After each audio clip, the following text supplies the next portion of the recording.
Madaling araw na nang umuwi si Brent. Halos hindi na makalakad sa sobrang kalasingan. Amoy alak, desente pa ang suot pero gusot-gusot at may ngiti sa labi. Yung ngiting mayabang na parang sinasabi, "Ang galing ko kagabi." Pagpasok niya sa bahay, sinalubong siya ng malamig na hangin at mas malamig pang titig ng kanyang ina. Si Zenny, nakatayo sa may hagdanan, nakapamewang, halatang hindi nakatulog magdamag. "Tingnan mo ang sarili mo, Brent. Ganyan ba ang tinatawag mong pagiging independent? 28 taong gulang ka na, pero parang binatilyo pa rin kung umasta. Wala kang pakialam sa amin ng tatay mo." Galit at nag-aalala na sabi ni Zenny. Napahawak si Zenny sa dibdib. Pinahid ang luha habang nakatingin sa anak na parang hindi niya kilala. Maya-maya, bumaba mula sa hagdan ang ama ni Brent, si Ralph, isang lalaking sanay sa disiplina at respeto. Ang bawat yabag niya sa hagdan ay parang kalabog ng galit sa dibdib ni Brent. "2 araw kang nawala, Brent. Hindi ka sumasagot sa tawag. Halos mabaliw na sa pag-alala ang nanay mo. At ngayon, ganyan ang itsura mo. May gana ka pang ngumisi." Mayabang at lasing ang tono na sumagot si Brent. May sarili naman akong apartment, di ba? Kaso pinalitan mong lock, kaya wala akong choice kundi dito muna. So, deal with it, Dad." Parang binuhusan ng gasolina ang ama. Uminit ang dugo ni Ralph sa narinig. Isang mabilis na hakbang na lang at muntik na siyang sumugod sa anak. Pero mabilis siyang hinawakan ni Zenny. "Ralph, huwag na ngayon," nagmamakaawa na sabi nito. "Wala kang mapapala. Lasing yan. Mamaya na lang natin kausapin." Matagal na nakatitig si Ralph sa anak niya. Isang titig na puno ng pagkadismaya. Pagkatapos ay bumaling siya sa asawa. Tumango at pilit na pinakalma ang sarili. Tahimik niyang itinuro ang hagdan. "Umakyat ka na sa kwarto mo, Brent. Matulog ka. Mag-usap tayo mamaya pagising mo." Malamig na sabi ni Ralph. Ngumisi lang si Brent sabay umiling. Pero nang makita ang mga matang puno ng luha ng kanyang ina, bahagya siyang natahimik.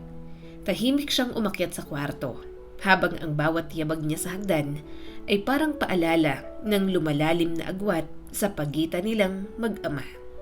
Sa ibaba, naiwan sina Ralph at Zenny. Parehong pagod, parehong sugatan ng loob. "Ralph, saan tayo nagkamali?"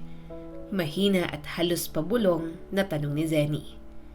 Malalim naman na napabuntong hininga si Ralph. "Hindi ko alam, Zenny. Pero kailangan nating hanapin ulit yung anak natin na nawala sa atin. Kahit nasa harap lang natin siya." At doon, sa tahimik na bahay na minsang puno ng tawanan, danging tiktak ng orasan ang maririnig. Isang orasan na parang binibilang ang oras bago muling sumabog ang matagal ng tensyon sa pamilya ni Brent. Kinagabihan, habang si Brent ay naglalatag ng yelo sa noo at pilit nilulunok ang matinding hangover, may mas mabigat na balitang dumating. Isang problema na mas malakas pa kesa sa sakit ng ulo niya. Sa hapagkainan, tahimik sina Ralph at Zenny. Tila may gustong sabihin pero hirap magsimula. Si Brent naman walang pakialam. Nakayuko sa cellphone habang kumakain ng sopas. "Brent, may kailangan tayong pag-usapan." Malamig at diretso ang tono na sabi ng kanyang ama. "Kung tungkol na naman yan sa sermon, pas muna ako, Dad. Hindi pa nga ako nakakabawi sa alak eh." Walang tingin at abala sa cellphone na sabi ni Brent. Hindi sermon ito, anak. Isa itong desisyon para sa kinabukasan mo." Mahinahong sabi ni Zenny. Itinaas ni Brent ang tingin at bahagyang nainis. "Desisyon para sa akin? At sino nagdesisyon? Ako ba o kayo?" "Ikaw ay ipapakasal namin, Brent," sabi ni Ralph. Parang natigilan ng oras. Bumagsak ang kutsara ni Brent at napatingin siya sa ama na parang narinig lang niya ang pinakamalalang biro ng taon. Napasigaw si Brent. Ano? Ipapakasal ako? Dad, Ma, nakalimutan niyo na ba kung anong siglo na tayo? Hindi niyo pwedeng ipilit yan. Hindi ako mag-aasawa na kung sinong babaeng pipiliin ninyo. Anak, si Olivia ang napili namin, naluluhang sabi ni Zenny. Anak siya ng kaibigan namin ni Ralph. Bait siya, maganda, tahimik, responsable. Tumawa ng mapait si Brent. Babait, tahimik at responsable. Lahat ng katangian na ayaw ko. Umikot ang upuan ni Brent. Tumayo siya at nilibot ang tingin sa magulang. Ang mukha niya ay pulang-pula sa galit.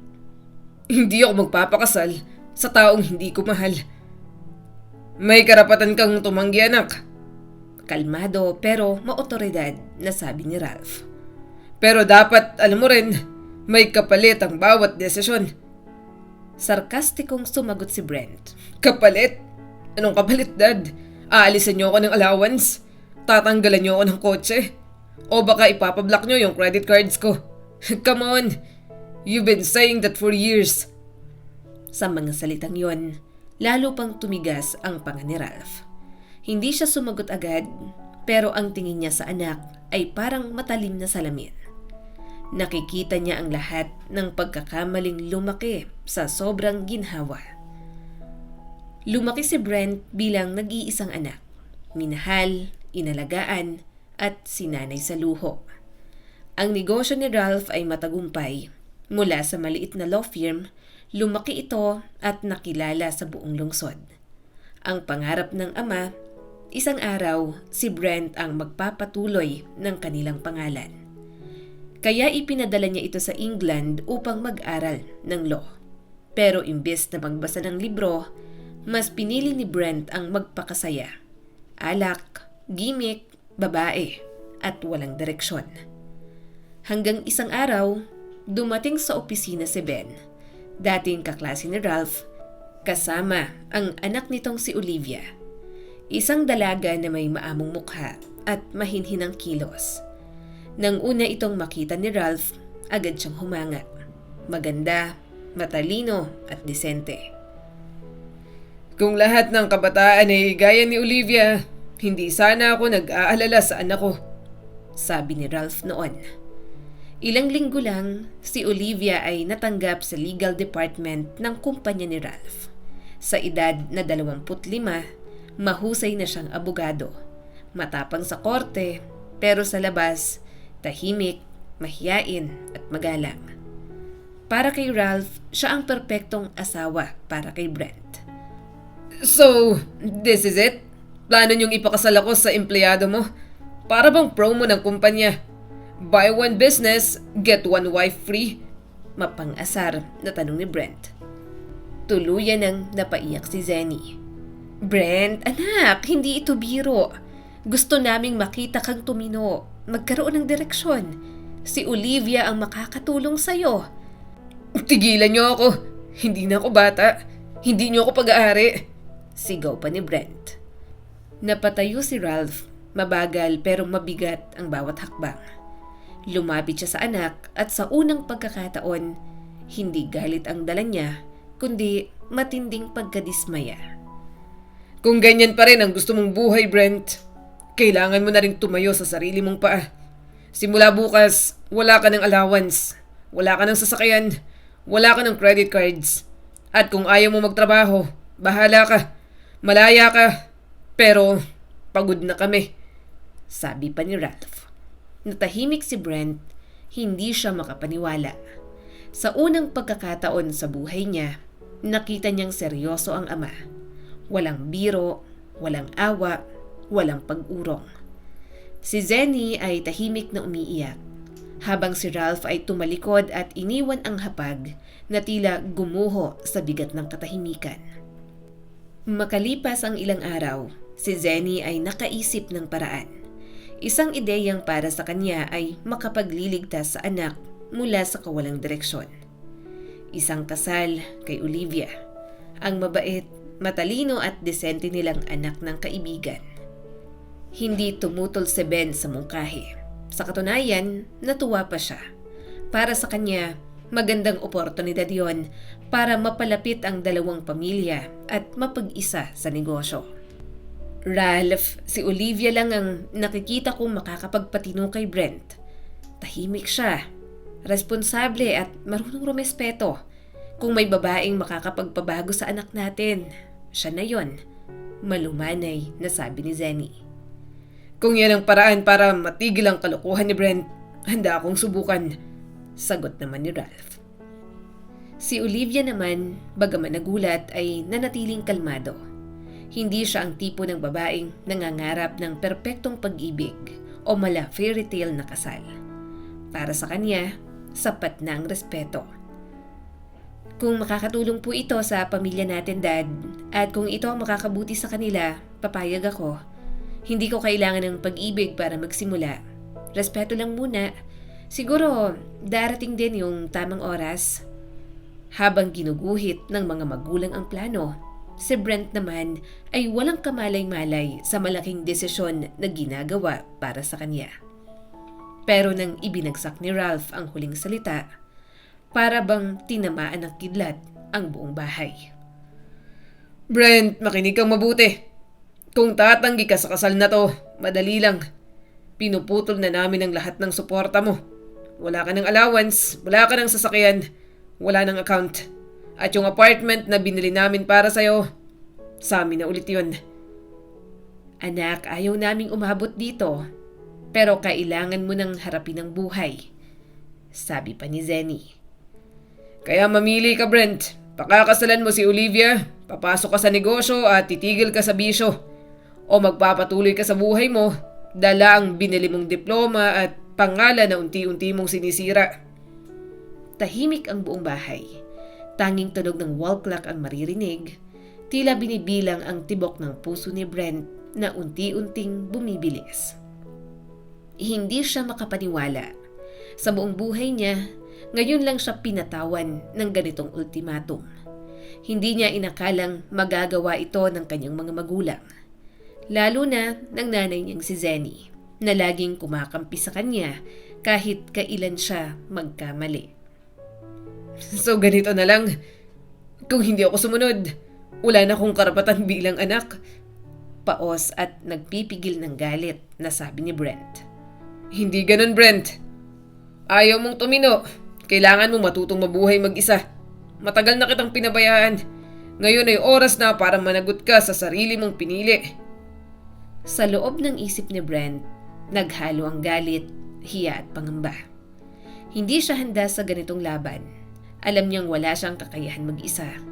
Ang edukasyong pinundar ng kanyang mga magulang, magandang diploma, magarang paaralan, prestihiyosong bansa, lahat yon ay walang saysay kung hindi siya marunong kumayod.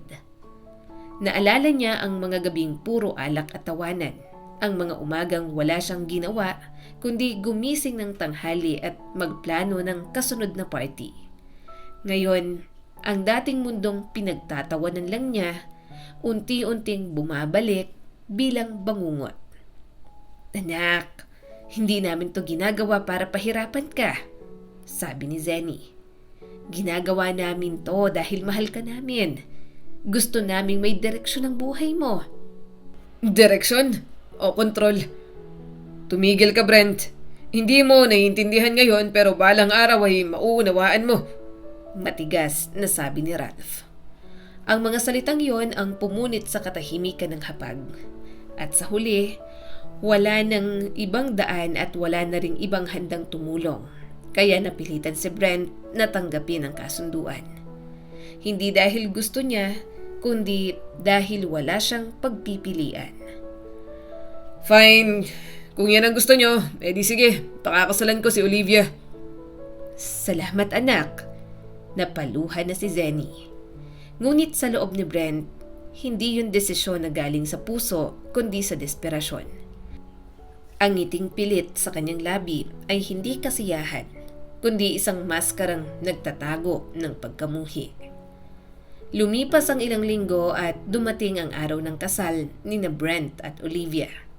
Isang engranding okasyon na pinaghandaan ng mabuti ni Zenny at Ralph. Ang simbahan ay puno ng mga bulaklak, may mga mamahaling bisita at kumikislap sa bawat sulok ang mga ilaw ng kamera. Para kay Zenny, yun ang pinakamasayang araw ng kanyang buhay. Ang makita ang anak niyang ikinakasal, sa wakas ay tila humahakbang na sa tamang desisyon. Tingnan mo Ralph, ang gwapo ni Brent, hindi ba? At si Olivia napakaganda, parang panaginip lang. Masayang bulong ni Zenny sa asawang si Ralph. Sana nga Zenny, sana ito nang simula ng pagbabago ng anak natin. Bahagyang napangiti si Ralph habang pinagmamasdan ang bagong kasal. Ngunit kung gaano kalaki ang ngiti ni Zenny, ganoon din kalalim ang puot ni Brent sa puso. Para sa kanya, ang kasal na yon ay isang bitag. Parang isang ibon na nasa loob ng gintong hawla. At sa gitna ng masiglang tugtugin at pagbati ng mga bisita, ang kanyang mga mata ay malamig at walang emosyon. Si Olivia, bagaman tahimik at mahinhin ay pilit ipinapakita ang ngiti. Hindi dahil masaya siya, kundi dahil umaasa siya sa paglipas ng panahon, matutunan din siyang tanggapin ni Brent. Pagkatapos ng engranding kasal, matapos ang mga regalo, larawan at pakikipag-usap sa mga bisita, dumating din ang gabi ng katotohanan. Isinauli ni Ralph sa anak ang apartment na dati nitong tinitirhan upang doon sila magsimula bilang mag-asawa.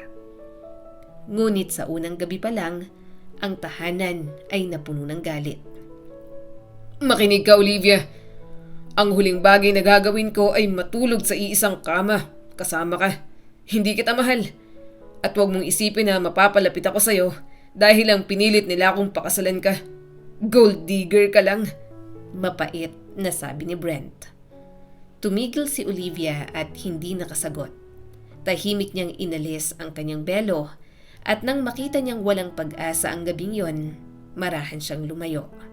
Tinanggal niya ang kanyang mamahaling bestida, pinunasan ng luha at humiga sa sofa ng sala. Mag-isa, malamig at sugatan ng puso. Mula roon, ang bawat araw ay parang pagsubok. Si Brent laging nakasimangot, laging may panibagong insulto na bitbit. Umuuwi siya ng madaling araw, amoy alak at minsan ay may bakas pa ng lipstick sa kanyang kuwelyo. At sa bawat pag-uwi niya ng ganoon, ang mga mata ni Olivia ay puno ng luha, ngunit wala siyang sinasabi. Kailangan kong tiisin, hindi ako pwedeng magreklamo. Ayokong mabigo sina Tito Ralph at Tito Zenny. Mahinang bulong ni Olivia habang mag-isa sa sala. Sa opisina, kung saan pareho silang nagtatrabaho, parang hindi sila magkakilala. Si Brent ay malamig, walang tingin o bati. At tuwing magtagpo ang kanilang mga mata, isang sarkastikong ngiti lang ang ibinibigay niya. Yung ngiti na alam ni Olivia ay para iparamdam na wala siyang halaga. Ngunit sa kabila ng lahat, patuloy si Olivia sa pagtatrabaho, sa pagiging profesional at sa tahimik na pagdarasal na balang araw magbago rin ang puso ng asawa niya. Isang gabi, tulad ng dati, lumabas na naman si Brent kasama ang kanyang mga kaibigan. Alak, musika, tawa. Parang walang asawang naghihintay sa bahay. Ngunit sa gabing yon, may kakaibang nangyari. Madaling araw na nang pabalik na si Brent sa kanilang apartment. Medyo hilo pa, ngunit pinilit niyang ipinarada ang kotse sa harap ng building. Isang maling liko, isang maling apak sa gas. Si Olivia, tulad ng nakagawian, ay gising pa rin. Nasa kusina siya, nakaupo sa ilalim ng malamlam na ilaw. May kasamang tasa ng kape na matagal nang lumamig. Bagaman alam niyang wala ng pag-ibig sa pagitan nila, hindi niya mapigilang mag-alala sa bawat oras na hindi ito umuuwi. At nang marinig niya ang malakas na kalabog mula sa labas, parang tumigil ang kanyang puso. Brent? Napasigaw si Olivia at nanginginig. Nabitiwan niya ang tasa at walang pag-aatubili, tumakbo siya palabas. Nakayapak habang ang malamig na hangin ng madaling araw ay dumampi sa kanyang balat. Ang mga mata niya ay puno ng takot at sa unang pagkakataon, ang babae na laging tahimik at mahinahon ay sumigaw ng buong lakas. Sa kanto, doon niya nakita ang sirang sasakyan, ang pinto at ang lalaking dati ay tinitingala ng marami. Ngayon ay walang malay, duguan at halos mahina na ang paghinga. Mabuti na lamang at hindi malala ang aksidente. Si Brent ay nagtamo lamang ng hiwa sa kilay at pilay sa binti. Ngunit sa sandaling yon, ang dating tahimik na si Olivia ay mabilis na kumilos. Hindi bilang asawa sa papel, kundi bilang isang taong marunong magmahal kahit hindi minamahal pabalik. Tinulungan niyang bumaba si Brent mula sa kotse. Ang kanang braso niya ay nakaalalay sa balikat ng asawa, habang pinipigilan niyang manginig ang sariling kamay sa kaba. Dahan-dahan lang, Brent. Nasaktan ka ba sa binti mo? Halika, pasok muna tayo. Hindi sumagot si Brent, nakasimangot lang habang naglalakad patungo sa bahay. Ang dating matigas at mapanlait niyang pananalita ay tila nawala sa sakit at pagod. Pagpasok nila sa sala, agad kinuha ni Olivia ang first aid kit at umupo sa tabi niya. May sugat ka sa kilay, kailangan nating linisin yan. Pero dapat magpunta rin tayo sa ospital mamaya. Baka may tama ka sa ulo, mahinang sabi ni Olivia. Habang pinapahira ni Olivia ang sugat ng asawa, ramdam niyang napakabigat ng hangin sa pagitan nila. Takot siyang magsalita ng sobra dahil alam niya na anumang salita ay maaaring maging mitya ng galit ni Brent. Kinabukasan, dumating sina Ralph at Zenny. Agad na nag-aalala nang marinig ang balita ng aksidente. Ngunit bago pa makapagsalita si Brent, agad nang sumingit si Olivia. At sa gitna ng lahat ng posibilidad na maipahiya ang asawa, siya mismo ang umako ng kasalanan. Tito, tita, ako po ang may kasalanan. Tinuruan po ako ni Brent na magmaneho kagabi. May kotse pong paparating. Kinabahan ako at napagkamalan ko yung gas na preno. Buti na lang pinasuot niya ako ng seatbelt. Siya po ang nasaktan at hindi ako. Natahimik ang lahat. Si Brent na akmang magsasalita ay napakurap sa gulat. Hindi niya inasahan yon. Hindi niya alam kung mas dapat pa siyang matuwa o mapahiya. Brent, bakit mo tinuturuan si Olivia magmaneho sa ganoong oras? Paano kung napahamak siya? Nag-aalalang tanong ni Zenny. At akala ko ba ay may lisensya ka na, Olivia? Nakakunot ang noo na tanong ni Ralph. Meron po, tito, pero kulang pa po ako sa karanasan. Kasalanan ko po, hindi ko kinaya yung kaba.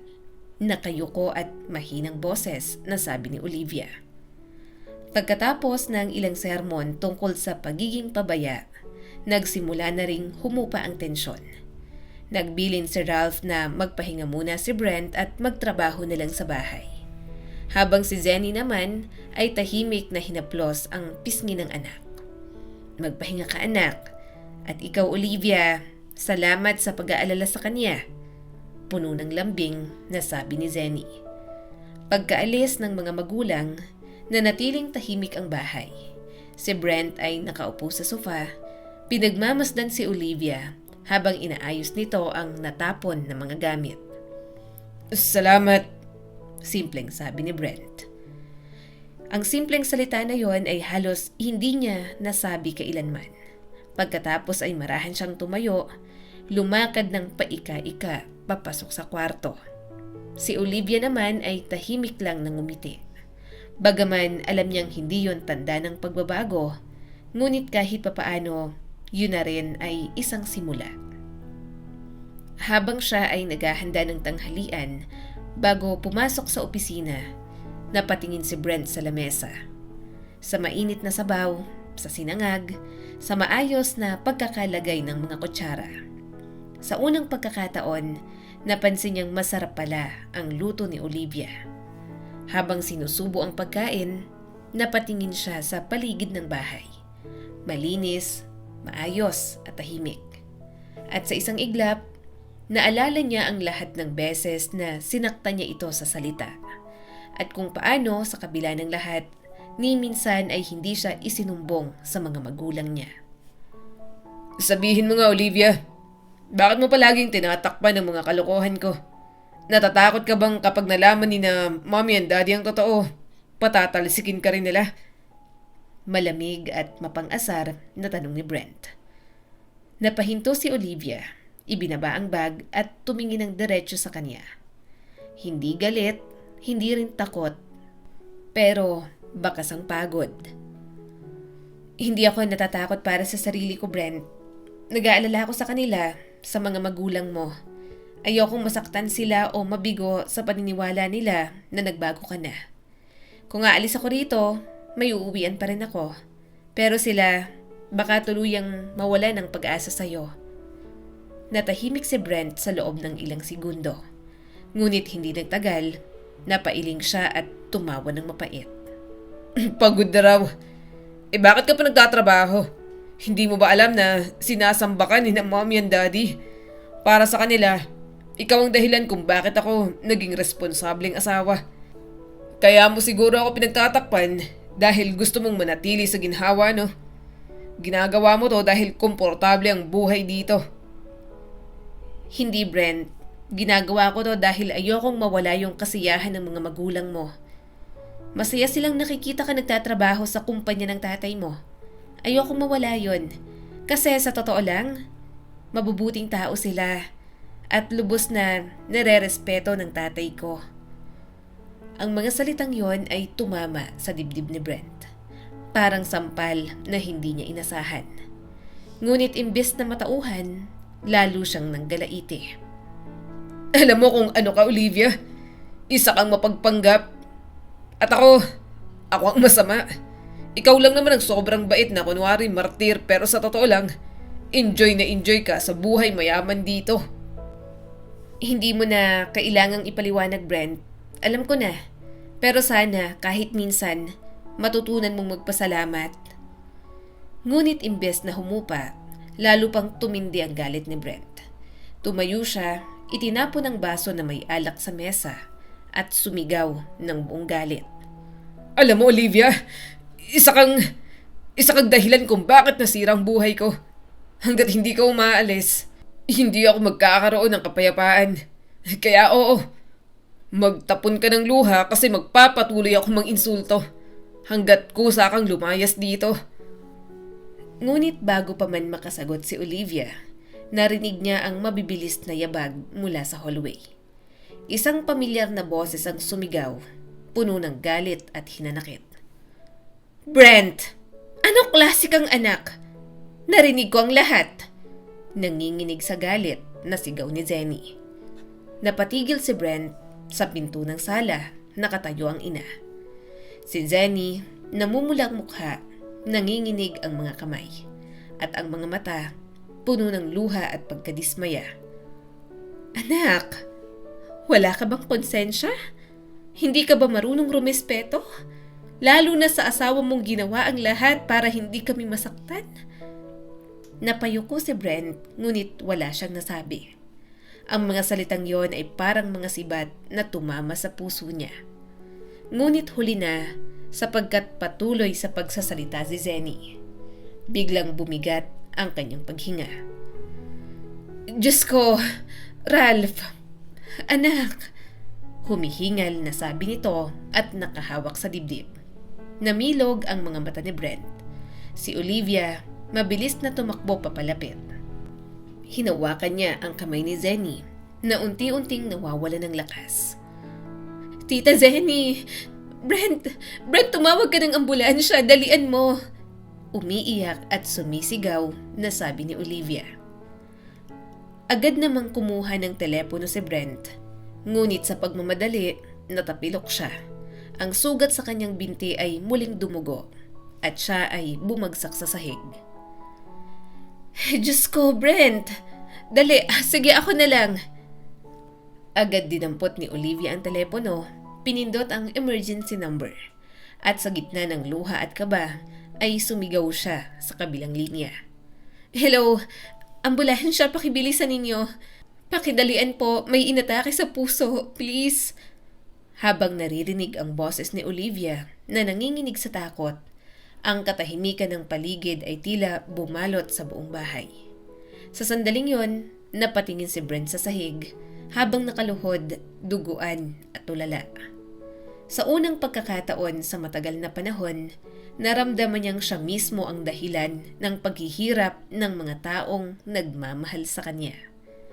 Mabuti na lamang, hindi naging kritikal ang kalagayan ni Zenny.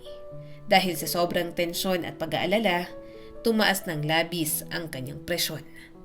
Si Brent naman ay nagtamo lamang ng malubhang sprain at nilagyan ng brace upang hindi gumalaw ang paa. Pagkagising ni Zenny sa ospital, mahina pa ang boses pero matatag ang pananalita. At gaya ng isang inang napapagod sa pag-aalaga, may halong lambing at paninindak ang kanyang bawat salita. "Olivia, anak, dito ka muna sa amin. Hayaan mo muna yung pasaway kong anak na yan na matutong mag-ayos ng sarili niya." Ngunit ngumiti lang si Olivia at marahang umiling. "Tita Zenny, ahis lang po ako. Uuwi po ako kasama ng asawa ko. Kailangan niya po ng tulong at kahit ano pa po ang nangyari, asawa ko pa rin siya." Napatingin si Zenny sa kanya, puno ng paghanga, habang si Brent ay tahimik lang sa gilid ng kama.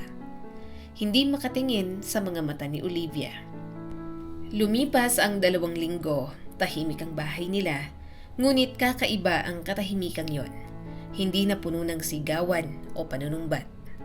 Hindi na muling nagbitiw ng masasakit na salita si Brent. Ngunit si Olivia, bangaman patuloy sa pag-aalaga, ay nananatiling tahimik at malamig. Ginawa niya ang lahat, pagluluto, paglilinis, pag-aasikaso kay Brent. Ngunit walang personal na usapan. Ang lahat ay pawang tungkol lamang sa trabaho, sa mga report o sa mga papeles ng kumpanya. Habang nagpapahinga si Brent sa bahay, unti-unti niyang napapansin ang mga maliliit na bagay. Ang paraan ng pagngiti ni Olivia kapag nakatutok sa laptop, ang pagkagat niya sa takip ng ballpen tuwing malalim ang iniisip, at ang mahinhing tawa nito kapag may naririnig na biro sa cellphone. Sa bawat araw na lumilipas, parang unti-unti ay may nagigising sa loob ni Brent. Isang damdaming matagal nang nakatago sa ilalim ng kanyang kayabangan. Pagkaraan ng 1 buwan, tuluyan ng gumaling ang kanyang binti. Ngunit hindi pa rin sila nag-uusap ng malalim.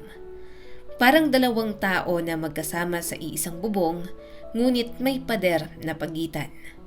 Hanggang isang gabi, habang pareho silang abala sa mesa, biglang nagsalita si Brent. "Olivia, may birthday party si Ian mamaya. Kaibigan ko sa firm. Sama ka?" Nagulat si Olivia pero sumagot din naman. Ako? Hindi naman ako imbitado." "Imbitado ka. Magstay lang tayo ng ilang oras tapos uwi na rin tayo. Maaga pa naman bukas sa trabaho." Tahimik na tumango si Olivia. Hindi niya alam kung bakit pero may kakaibang kabog sa dibdib niya. Hindi yun kaba, kundi pagkalito. Ang handaan ay ginanap sa isang mamahaling restaurant sa Makati. Kumikinang ang mga ilaw at maingay ang halakhakan ng mga bisita. Ngunit sa gitna ng ingay, kakaiba ang eksenang namataan ng mga tao. Si Brent na dati laging palipat-lipat ng mesa, ngayon ay hindi umaalis sa tabi ni Olivia. "Uy pare, tahimik ka. Hindi ka na katulad ng dati, na puro babae ang kausap," sabi ng isa niyang kabarkada. Kasi baka magselos ang asawa ko." Nagulat si Olivia. Hindi niya alam kung nagbibiro lang si Brent o totoo ang sinasabi. Ngunit may kakaibang init sa dibdib niya habang naririnig yon. Nang magtagal, dumating na ang alak at tawanan. Habang nagsasayawan ang mga kaibigan, inabot ni Brent ang 1 baso ng champagne. "Brent, iinom ka pa? Sino magmamaneho pa uwi?" Nag-aalalang tanong ni Olivia. "Di ikaw. Nakita ko kung paano ka mag-park. Ibig sabihin, mahusay kang driver. At ako, 3 baso lang naman to." Nakangiting sabi ni Brent. Yan din ang sabi mo nung munti ka ng mabangga. Sa gabing yun, naglaho ang lahat ng galit, ang lahat ng sama ng loob. Hindi nila alam kung yun ba ay pag-ibig o kahinaan. Ngunit sa unang pagkakataon, naging isa ang tibok ng kanilang puso. Kinabukasan, maaga pa lang ay gising na si Brent. Tahimik niyang pinagmasdan si Olivia na mahimbing nang natutulog sa tabi niya. Ngayon lang niya naramdaman ang ganitong takot. Takot na baka bumalik sa dati ang lahat. Dahan-dahan siyang bumangon at tumitig sa kisame. Hawak ang sariling ulo at marahang nagsalita. Olivia, pasensya na. Hindi ko sinasadya. Kung alam ko lang na ganito ang mararamdaman ko, sana sinabi ko na agad sa'yo. Oo, pinakasalan kita dahil sa mana. Pero hindi ko alam na magiging ganito. Bago pa man matapos ni Brent ang sasabihin, biglang nag-ring ang kanyang cellphone.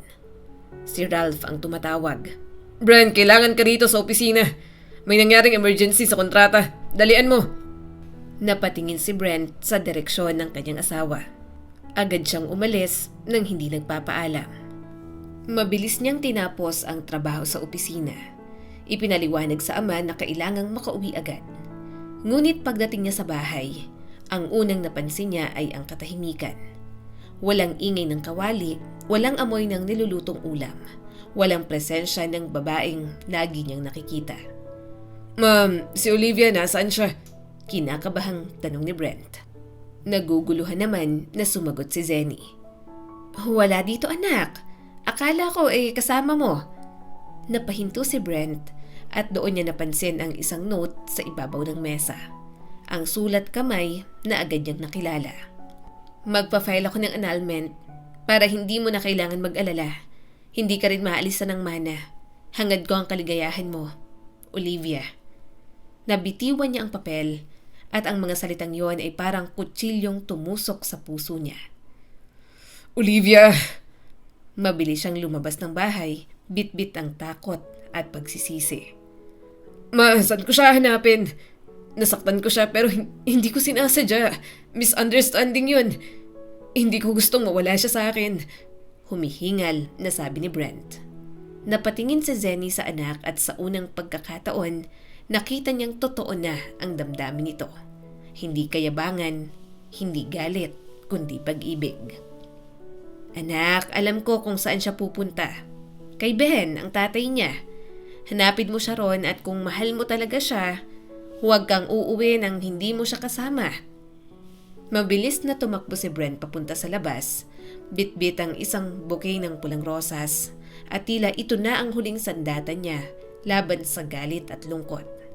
Sa bawat pagliko ng sasakyan, sa kanyang isip ay paulit-ulit na sinasambit ang iisang panalangin. Please Lord, sana mapatawad niya ako. Pagdating niya sa bahay ng ama ni Olivia, agad siyang hinarang ni Ben. Ang dating abogadong kilalang matapang at hindi bastang nagpapatawad. Anong ginagawa mo rito, Brent? Hindi ka sapat na lalaki para sirain lang ang anak ko.